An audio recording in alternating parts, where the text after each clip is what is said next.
This podcast is brought to you by Guerrilla Podcast Syndicate, powered by Kangaroo Fern Media Lab. Kangaroo Fern is Australia's independent video and podcast management agency with the mission to help individuals and entrepreneurs to start their own podcasts and harness the power of podcasting. Book now via www.kangaroofern.com. A Kangaroo Fern production. A Guerrilla Podcast Syndicate. Thing we can do is just get stops and run. Stops and run, guys. Push, push, push every time. Extra session with Kiko malicdem tackles everything about the world of sports, especially the one close to the host heart, basketball. Updates, discussion, clarification, name it. Extra session has it. Extra session with Kiko malicdem. So, good day, ladies and gentlemen, and welcome to another episode of Extra Session with Kiko malicdem. This is Season 2, Episode 10, and today we have with us a former Pro League player known for his penchant to go after the loose balls. He is a former mythical 5 member in the PBA, a former All-Star player, a one-time member of the defensive team. Ladies and gentlemen, the junkyard dog, Mr. Dorian Pena. Dorian, good day. Hello. Yes. So, how are you doing right now? You know, especially with a lot of things going around the world due to pandemic. Well, I'm fine. Since basketball's been over, I've been able to do what I want to do, I guess, and spend more time with my family. Mm-hmm. Not have to get up early in the morning, chase the basketball. Not have to. I can eat what I want to eat. Oh yeah, but you still play. They have a Filipino league out here actually that they have they have a tournament actually July 4th. I'm gonna play with FIBA. Oh, here they have a team here, FIBA. I'll play with that team. I see. And we will be going to a tournament in Norfolk, Virginia, where there'll be thousands of other Filipinos playing there and other teams as well coming from other states. I played in the tournament they had 2 years ago in Maryland as well, and there were teams from Chicago, New York, all over the United States. I was surprised at the people that turned out. It was a lot of people. It was nice. It was really, really nice. I felt like I was back in the Philippines for a little while. Are you the tallest player there? No, Rob Reyes was there. Oh, okay. Rob Reyes was there. He's around 6'7", right? 6'7", 6'8". Yeah, there are a couple other guys. There were a couple other PBA players that played there, but they weren't during my time slot, so I didn't get to see who they were. I do believe Dale Singson played. Oh yeah. I think they said Corsano played. I didn't see those people. So basically, now you're in the United States. Yeah. Okay. Yeah. So how long have you been there in the United States? About 2.5 years. Oh, that's good. So just before the pandemic strikes, you know. Yeah. Now let's go back to the memory lane. Okay, when you were still small, was basketball already a part of your life, or if not, how did you get into the basketball? Basketball. Actually, I played football my whole life. Okay. Basketball. I didn't play any basketball. I just messed around in the gym every now and then. And then my senior year of high school, I got to play on this basketball team that traveled. Mm-hmm. And only thing I could do was dribble and dunk. I mean, not dribble. Dunk and not dribble. So no layups. No, I didn't know how to do no layup. I didn't know how to shoot no jump shot. I could probably dribble like this and then dunk a ball, but no dribbling skills, no passing skills, but I could rebound. And I played on this team. They had a bunch of pretty good guys, and the guy that started in front of me got injured. And it just so happened that when he got injured, I got to play, and I ended up over the 10 days we were in the tournament, averaging about 4 points and about 22 rebounds. Wow. A game. And then in high school. So after that weekend was over, I was a 17-year-old. It was a 17 under tournament, which I was a 17-year-old senior because I skipped 7th grade. Mm-hmm. I was kind of smart back then. And then I after the weekend was over, I think I had finished averaging total like maybe 6 points, 21, 22 rebounds a game. I had I was one of 4 seniors that were in a tournament because mostly when you're 17 years old, you're a junior in high school, not a senior. And I had 14 scholarship offers, and I chose the basketball. I see. Wow. And that's where the journey began. I see. And then that's when you got the trainings. That's when I got the training. Who where the journey began. Who is the basketball player that you look up to back then? Ooh, Dennis Rodman and probably Ben Wallace. Oh, yeah. Typical of your play, right? Hard-nosed defense, rebounding. Yeah. Like guys like that. I really didn't like, I really wasn't into the guys that could shoot 3-pointers and all that type of stuff, like the Jordans and, the guys that did a lot. I couldn't do it. Wasn't gifted. How would you, of course, the basketball is played different in your time compared to this, this era. Would do you think you could survive playing basketball in this era if ever you're still, younger? Yeah, because I was somewhat of a role player my whole career. You know what I mean? I rebound, I defended, and just finished around the basket. They're a lot faster. I was never really fast. So I thought that was probably more beneficial to the teams when, the import time come around and, you know what I mean? And I've always been surrounded by talent, of course, because I've been playing with both Danny's, Don, and Olsen. So my job was pretty easy my whole career, Now, how were you able to bring your talents to the Philippines? Did someone ask you to come over, or was it your plan all along? My junior year of college, I asked to come over there. And at first when you hear about basketball, my aunt is in Bacolod. And she was writing me letters about, we have basketball league here and in my city, which was Bacolod, which was Negro Slashers. And I was like, I've never met her before, but my grandmother, which is my grandfather, is the Filipino in the family. So it was, they were communicating more often, not really the kids or whatever, but she always followed me. And I would communicate with her through phone calls and through, emails and stuff. And I'm like, we have a league here and then, and she had all my clippings and things like that of me playing here, because the team that I played on, we went to the NCAA tournament 2 times, and we were pretty good. We were somewhere good for a mid-major school. Yeah. Anyway, she kept telling me about the basketball there, and then there was an agent that contacted me. And my senior year, I was doing nothing. Basketball was over. Basketball was almost over. And then they sent me a ticket to come over there. And then I was able to see, where my grandfather came from. I visited to Escalante City. And it was very different. It was very at first I felt, this is part of where I come from, you know what I mean? Like that. This is part of where I come from. But when you're here and you're raised here in America your whole life, you don't realize the roots are what comes your life. And it was different to me. It was like, well, what's this? What's this? What's that? Or like that. And then. So when I got. You were culture shocked. Yeah. Oh, very much. Very much. In Bacolod City, yeah, very much. But I will tell you this. I loved it. People there embraced me, and it was, playing in Bacolod City for Negro Slashers was the best ever, because the crowd was unbelievable. Fans were unbelievable. The people there in the city were unbelievable. I played with John Ferris and Hugnatan. Those guys were really great teammates at the time. And I had a great time there.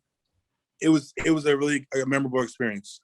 I see. So you were talking about the Negro Slashers. Now, you first Yeah. entered the Filipino public conscience when you played for the Slashers, and of course the Pasig Pirates in the defunct Metropolitan Basketball League or NBA. How was it Yeah. playing in the NBA? Rough. Rough. I enjoy the traveling. Believe it or not, I will say this. Believe it or not, I enjoy the traveling. You know, I enjoy. It felt like we really had a home team.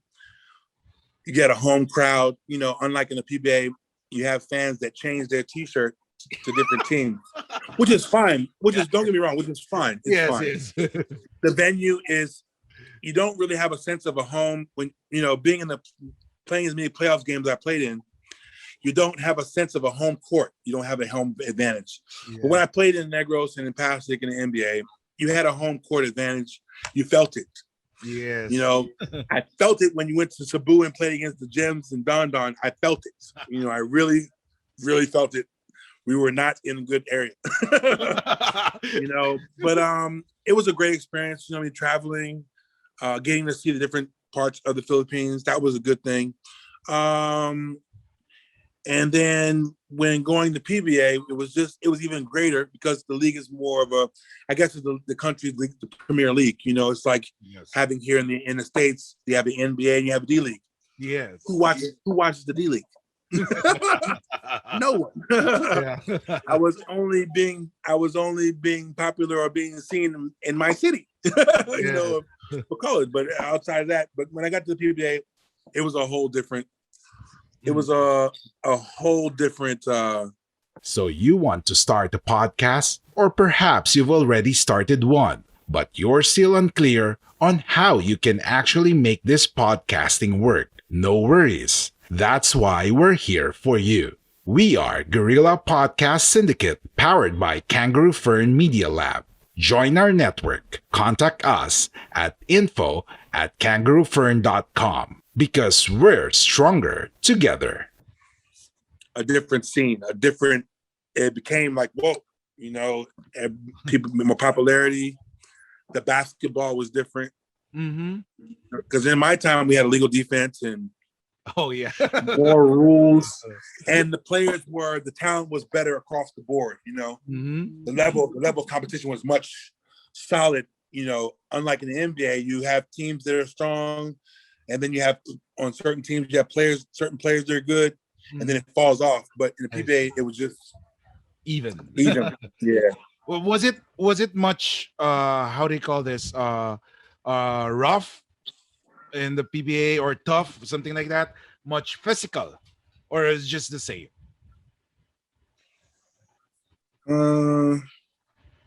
No, more physical NBA. I see. Now, when you entered, you know, the other pro league, the PBA, what was the incident that shocked you, or let's say a welcome incident for you, something like that? Kirby Raimundo. Ramundo. He hit me. Believe it or not, we became friends. He's cool. He's a really good guy. Yeah, he was one of my guests in the probably around 10 episodes ago, something like that. He's a very cool guy. Great guy, but he hit me. But then, you know, in the back of the neck. he admitted that when he was still younger, he was still, you know. Red Bull. They were Red Bull. It was his first, believe it or not, I think his first year. Man, I think 2001, it might have been his first year, but we were in the I think semifinals or finals or something, and he hit me. I was like, did he just hit me? And then you were this bulk guy, and Kirby is a thin guy, right? And then Kirby was tall, but he was tall, but he hit me. I was just like, what did he just hit me? But you know, further down, you know, after playing a while, he's a great guy. I mean, we laughed about it. You know what I mean? You don't get irritated when, you know, teams hit you on purpose, or sometimes players get physical on you? No, if they really let me do what I want to do, they would be hurt, not me. Now you played for several coaches, of Yeah.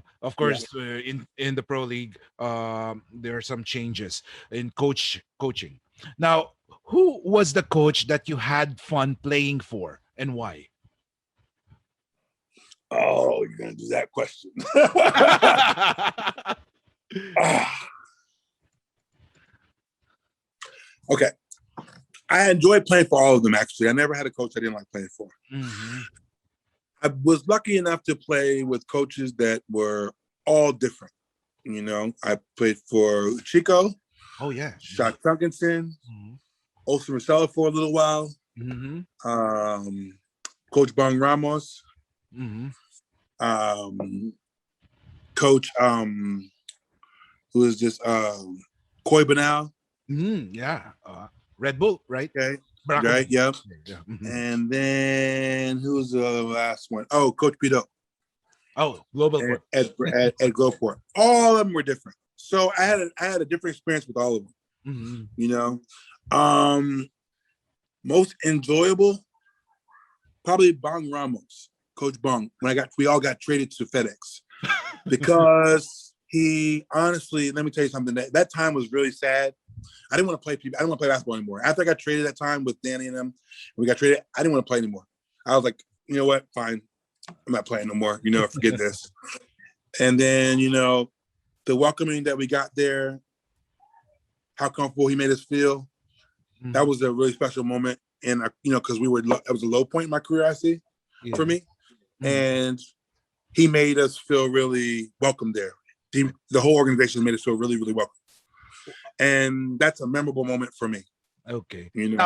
But don't get it wrong now. Yeah. I enjoyed my championships with the other coaches. You know what I mean? Yes. How That's about a memorable moment. the coach system that you had a hard time learning? Which system? But of course, eventually you were able to learn it. But then, who was the coach? No, you know what? San Miguel system for me was hard at first with Uchiko and Coach Ron Jacobs. It was hard. It was hard. Oh. It was hard because they're very systematic. You know what I mean? And yes. you imagine coming from the NBA. I was the man in my team. I got the ball when I wanted to. Yeah. I did what I wanted to. I moved where I want to go. And going to a team with loaded superstars, we want you to do this. I want you to rebound. Okay. And I was like, rebound. I can do. I score. I can do this. And it was in practice. I would try to score a lot, and then Freddie Abuda used to always knock the ball out my hand. Oh yeah. And that's when I realized it was different. I would try to do stuff a lot. This guy got it. I got it. And then Freddie knocked the ball out my hand every time. Very efficient guy. Yeah. Everybody. I don't know if a lot of people realize how strong he was, number one, and how quick his hands were. Being at my size, I'm a big guy. He still got the ball. I was like, could never figure it out. But learning that system at San Miguel was very hard for me. But they took time to. I watched so much tape. My eyes were bleeding. I watched so much tape, and being always in the right spot was hard at first, but it brought us a lot of success. I see. So that was probably the hardest coaching time I had, but it was the system it worked. It worked. Yes. The Ron Jacobs system. It worked. It worked. When you played in the pro league, now who is the basketball player that wowed you when you first saw him? Wow, he's good. Who wowed me? Eric Mink. Oh, Eric Mink wowed me, but you know what though? You got to understand something. I played with Danny I and I played with Danny Siegel. So I was wild every day in practice. Oh, yeah, the two. But outside of that, of course, you had Ozzy. He was the biggest guy. You know what I mean? But guys like him, Ozzy, Ollie Peak, Enrico. Who else am I forgetting? Those were guys that brought Enrico Villanueva. The guys that brought challenges. Different challenges every game when you play out. When you play. When you have Ozzy, you got a big guy to deal with every night. Like, oh Lord, it's gonna be big. When you deal with Ali Peak, he's going to be able to a physical game, and he's really pretty fast and efficient as well. When you're doing a Rico, you got to deal with his speed and him, using his head, trying to get around you, and being very mucklet around the basket. Yes, I know. So it's a lot. It was a couple of guys that brought a lot of difficult to me, a different look when playing. Now, who was the teammate that you had fun playing with? We are Independent Podcast Network. We are Guerrilla Podcast Syndicate. Would you like to hear your brand while supporting quality podcasts? Contact us now at advertise@guerrillapodcastsyndicate.com.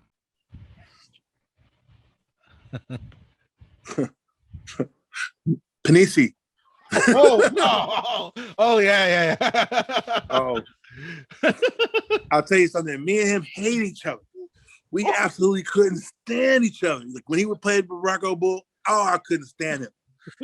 And then he got traded to San Miguel. And when you ever seen, imagine someone arriving at the practice for the first time, and when we saw each other, it was like I didn't know if I wanted to shake his hand or spit first and shake his hand. It was like I didn't know. Like we looked at each other like slow handshake, like slowly reaching out each other, like that's how it was. But it was great. But he was a great teammate. Always cracking jokes, always having fun. And he could always turn it on and turn it off, get serious and yeah. Well, when you say the words Mick Panisi, the first thing that goes to my mind was that, that flop thing. That will never be forgotten. Now, what was the fondest moment in your career, or the moment that you would not forget? There's so many memories. Oh man. The All Filipino Championship my first year. Oh, you see. Now, yeah, it was more. I was probably pretty. It was pretty to be joining the PBA to have joined a team like that. How serious the team was about winning. Yes. That taught me a lesson in my career and what to shoot for every game, every conference, that feeling of winning and being a champion, Yes. And it changed my outlook. I used to play basketball just to get 30 points in the NBA. Yeah. I want to score 30 points. I want to score 25 points. Yeah, I saw that. Yeah, I want to win. But if I didn't win, I'll be upset, but I got 25 points. Yes. I. It learned me a team. We. Like that's what I learned as well. Now, what was, if we say, the fondest moment in your career? What about the biggest regret in your career? Biggest regret?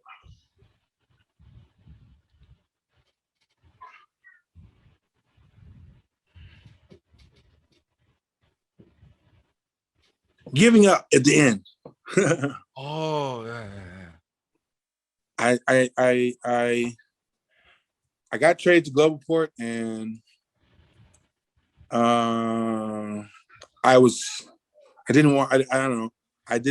wasn't enjoying it anymore. The passion. Yeah. Wasn't nothing to do with any person in particular or anybody. I wasn't feeling it anymore. I felt like I was forced. I see. And you know what? I said, all right, it's time to walk away.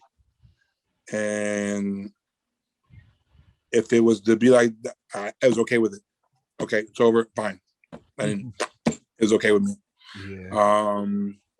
To see Ozzy play so long, to see until now Rap play so long, to see Ping and them play so long. But when I look back, I played 17 years. I think 17 years. That's okay. Yeah. that was, that is something that you could be proud of. Not a lot of guys can play. There are guys that only played for at least 2 years or 3 years in the league, but you have played around 16, 17 years. Man, that's too Yeah. long. A long time. Yeah. Yeah. I missed. I mean, it goes by so fast. Mm-hmm. It goes by so fast. Like even now, I have dreams still. Like I'm still playing. I have to go to practice in the morning. It's like, oh no, I don't have to practice anymore. But I mean, it was a great fun. I wish I guess I wish I got into coaching or something like that. You know what I mean? There, but I wasn't gonna go out and beg for a coaching job. You know what I mean? Yeah. I'm not really that type of guy to go begging for a job or begging to be on somebody's sidelines. It didn't happen. It didn't happen. Okay, so I see. I deal with kids here. I do an organization here kids playing basketball. I like it and I don't like it because I'm kind of over basketball. Because when you become a coach, it's much different than being a player. It's becoming more dedicated. Actually, it's hard. Yeah, actually, that's the next question that I have for you. Since you've been absorbed to basketball all throughout your life, do you have plans of going back to basketball in any capacity, such as scout, trainer, or coach? Yeah, something like that. If I was invited, I would. Yeah. If I was invited to, I would. Mm-hmm. If I was invited to, I would. Yes, I would. So you're just a phone or a message away, right? Oh yeah, yeah. I mean, when you have players or people that are around basketball or involved so long, you must give back. I see. That's why you must give back. You must share what you've learned to carry it on. I see that you're wearing an he never cap. I pulled it out. I got knocked the dust off. I pulled it out today. I still have quite a bit of my jerseys and stuff like that here. Oh, So that's great. Yeah. I still have my home there in the Philippines. Oh. So I'm just here in the States for a little while. Yeah. My wife and my 3 kids are here, but my daughter is still at NU. She's still at scholarship there at NU. But do you have do you have any children that that might want to follow your footsteps? My son, I finally had a boy. So, yeah, I have a boy. Yeah. He's a big boy. How young is he? He's 4. Oh, so you'll 4 years old. Stage dad, right? Okay, come here. You want to see him? Yeah, I'll bring him sure. here. He's a big boy. Come here.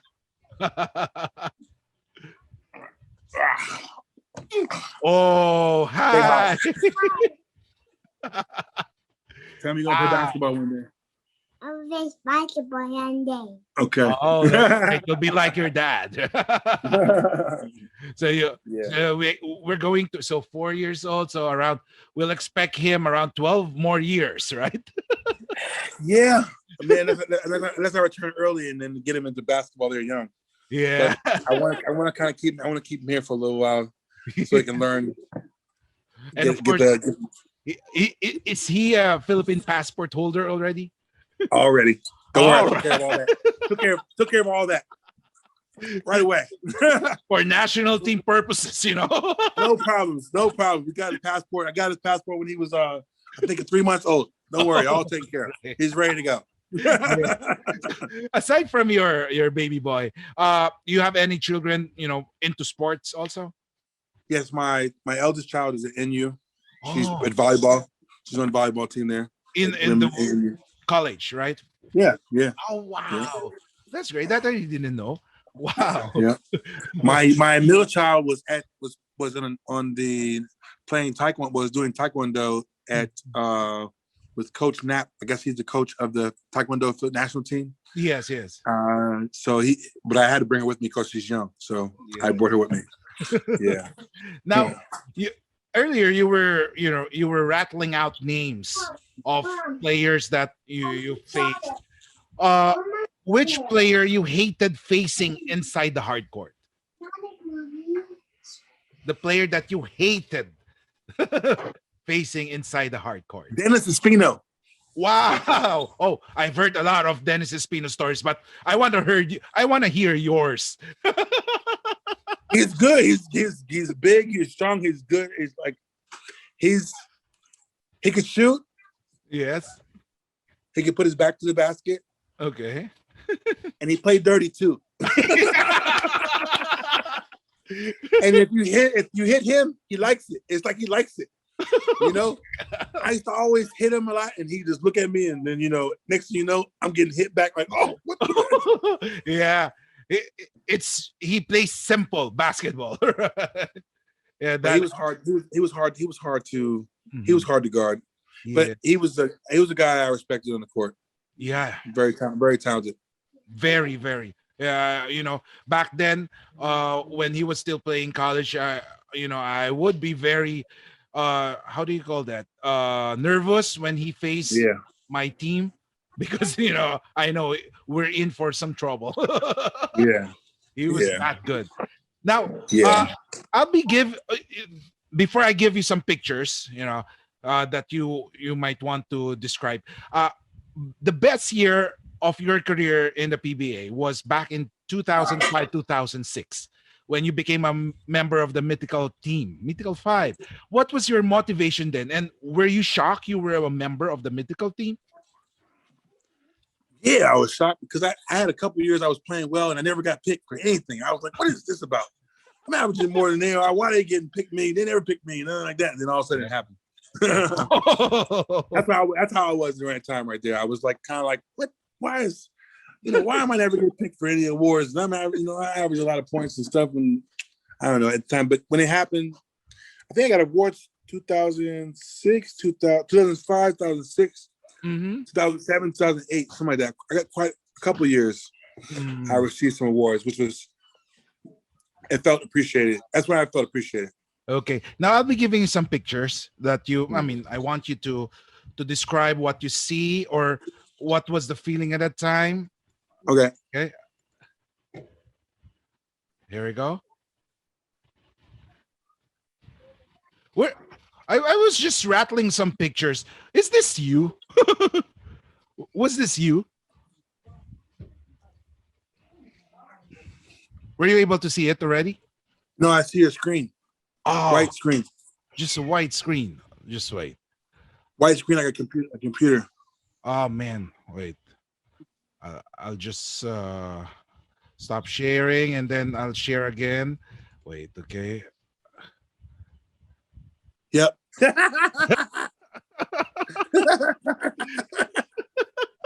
Don't ask why I did that. Yeah. I was surprised. You were a blonde. You wore a blonde there.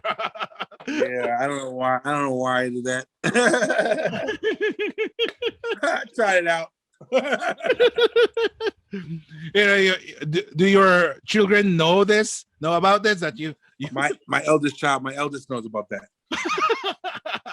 Okay. Now, how about this? Oops. Next. I believe this is in Pasig. That's when he used to beat me up all the time. I forgot the name of this is in Davao, right? Davao Eagles player. Is that in? Yeah, that was in Davao. Yeah, I before we did the interview, I was searching all around different websites and in social media for some pictures, and this is what I got. So credit to the owners of these pictures. Wow. Oh, Sean Daniels. Yeah. Wow. Wow. Man, he was hard to guard. He was hard to guard as well. Man, he was that physical, right? Yes, very physical. Okay. How about that? Oh, I was mad then. Oh, why? That's when I got traded. I was mad. Okay, next picture. Wow. We got second place, right? Or second or third? I'm not sure with this. But then I was so happy there. Yeah. So. Oh, that was against Talking Text. That was what's the import's name? I forgot his name. Yeah, I forgot. He was hugging you. Yeah. Were you mad at this scene? No, I wasn't mad at that. I was just like I was expressing. Oh. How about this? I enjoyed this team. Oh, there's Mick. Yeah, there's Mick. There's Mick. And there's Cortez. Oh, yes. And Ping also. Oh, wait, Ping was funny too. Oh, yeah. 2009 PBA Fiesta Cup champions. Yeah. This was hard to find in social media, you know. Yeah. Yeah. This team. Now how was it, you know, you're against June Marfard, who has won a lot of MVP awards. How was he when he was still beginning? Jumar's always been tough. Mm-hmm. I remember when we first played him when he was still in Cebu Mm-hmm. down there before he became to Manila. He was tough. Jumar is what can I say? Jumar is a specimen. He's big, he's fast. He is very He's very, very, very nice guy. Soft spoken. I think a lot of his success becomes because he's so down to earth and he's willing to learn and he listens. He's Nishamayabang. He's not. You wouldn't believe. You would think he's. He was young coming to the team, and Danny I worked with him a lot every day in practice, and he listened. That's why he's had so much success, and he'll continue to have more. I hope he gets healthy and takes care of that leg. It doesn't harm him or hinder him from playing and succeeding this year. How about this? Oh, we got this in the PBA, page. What were we doing? Why were we here? What were we doing here? I just don't know. You were wow. Why are we him not playing? I remember. I remember this a little bit. I don't remember too much. I don't know what we were doing. I think this is a global book, right? Yeah, go for it. How was it playing with Terrence Romeo? Terrence is talented. He practices like he plays. He 1,000 miles an hour. But I used to think he's out of control before, but he's not. Yeah. He's very talented. He's also one of the very talented. He's actually, you know what? Earlier you asked me a wild guy. He's a wild guy. Wow, yeah. Same with Pingris, when I was asking him which PBA player, that wowed. I forgot about that. He's a wild. He's definitely a wild guy. Yeah. Okay. So I know you're very busy, but before we end, do you have any message to your supporters, family, and fans? Oh, well, first of all, thanks to all the Filipino fans that supported me throughout the years, all the memories that that I was hopefully able to bring to them, and memories that they brought to me by me remembering them, watching them, or cheering, and bringing happiness during those times. Thank you. Okay. So with that, we wrap up another episode of Extra Session with Kiko Malicdem here in Guerrilla Podcast Syndicate. We would like to thank our guest, Mr. Dorian Pena, for your time. We really appreciate it. And of course, everyone, this has been Kiko Malicdem, and like what I've been saying, games are always exciting if there is Extra Session. Thank you for listening.